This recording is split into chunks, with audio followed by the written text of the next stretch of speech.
वीज ग्राहकांना दिलासा। महाराष्ट्रात पुढील 5 वर्ष वीज दरात कपाल। पहिल्या वर्षीत सुमारे 10% दर कपात होणार। तुटीच्या अर्थसंकल्पात आमदारांवरती कोट्यवधींचा खर्च। सरकारवर टीका। 2 दिवसांच्या परिषदेसाठी 600 आमदारांवरती मोठा खर्च झाल्याचा विरोधकांचा आरोप।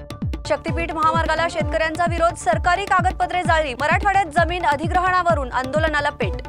FYJCs म्हणजे 11वी पहिल्या फेरीची यादी आज जाहीर होण्याची शक्यता। शालेय शिक्षण विभागाकडून अद्याप अधिकृत घोषणा नाही। मुंबई, ठाणे, पालघरमध्ये मुसळधार पावसाचा अलर्ट। हवामान खात्याकडून पावसाचा येलो अलर्ट जारी।